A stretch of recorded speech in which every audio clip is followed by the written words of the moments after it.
Good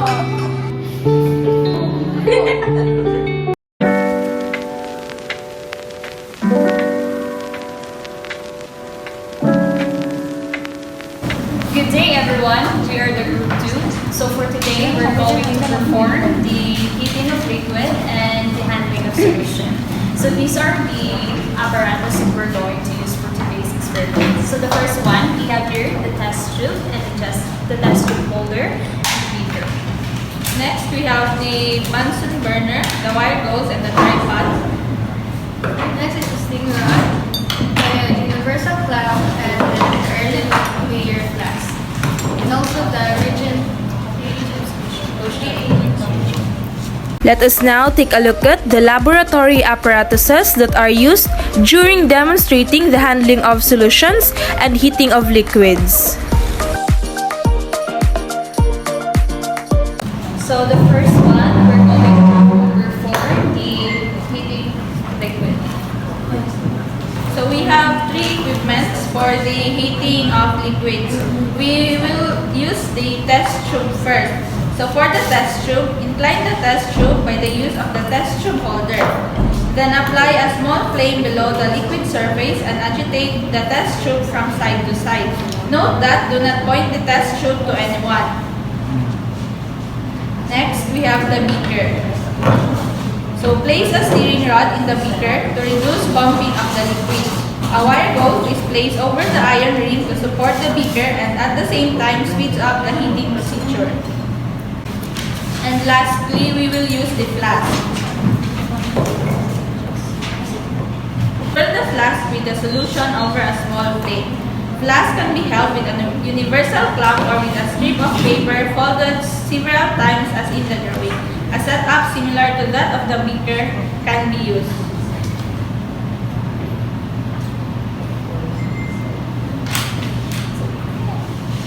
So that's for the heating of the liquid.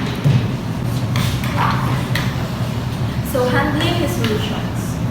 First, you have to remove the copper with your index and middle finger. And then, the reagent bottle has a cork or screw cap, and then remove and place cover upside down on the table. And then, pour slowly.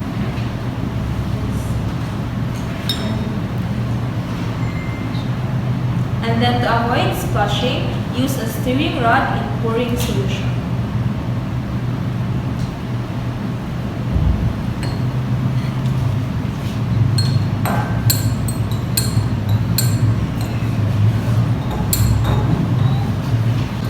If the reagent spills down on the side of the bottle, rinse the bottle with the water.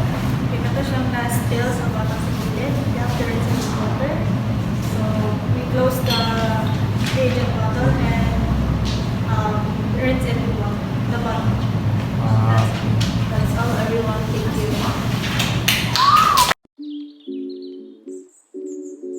Now, before we proceed to the different types of common laboratory techniques, let us first take a glimpse on how my other classmates illustrate the operation or techniques that are used during the experiment. And now, let me share with you the importance of laboratory techniques while performing experiments. First, it enables us to ensure accuracy, reliability, and safety in scientific research. It enables us reproducibility, optimized efficiency, and provides tools for precise measurement and analysis. Laboratory techniques are essential for advancing scientific knowledge and making discoveries and solving real-world problems.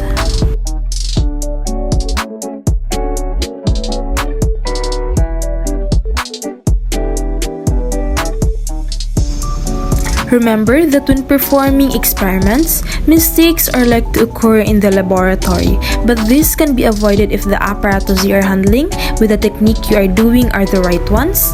Getting familiar with the devices, knowing the respective uses, and the right laboratory technique experiments can be performed efficiently.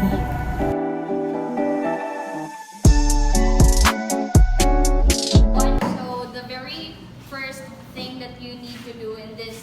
12 processes is to clean your area, so it is essential to have or observe cleanliness. So make sure to wipe any droplets of liquid or any type of chemicals on your place, and in order for you to start it without harming yourself, because those kind of chemicals might be crucial for your experiments or the other chemicals that you're going to experiment with. It is accompanied by the use of a balance. Sublimation, it is the use of the special property or characteristics of pure substances or changing in physical state from solid to gas without any visible evidence of liquid state. So before mixing solids, it must be in a finely divided state. So it is done by the use of the mortar and pestle. And then, so as you can see, I have here a sand which represents the solid substance. So I will put some sand here. Make sure to using a firm grinding motion. So grind like this one. So after siya na mag-pulverize, you transfer sa katong naghimo ng pulbos sa test tube. So what you do is you open the test tube.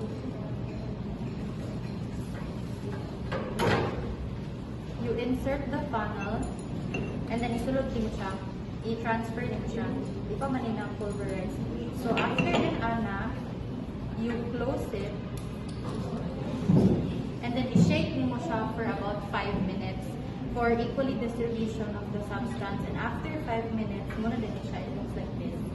As in, like, na-fine na siya, na-distribute na siya well. So that's it. Next. The next laboratory technique is evaporation. But before we show you how evaporation works, let us tell you what is evaporation. Evaporation is a process of separating the dissolved solids from the liquid solvent. Evaporation can also be used to remove easily evaporating solids from other solids with high boiling temperature.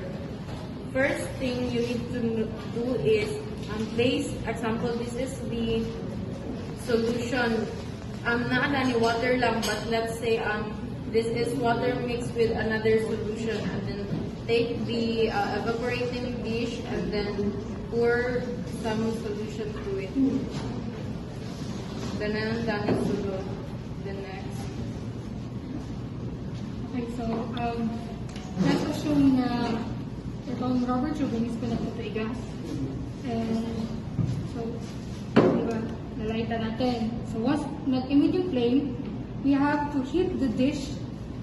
Stirring the solution or mixture over the flame until wala ng liquid, until the liquid is gone.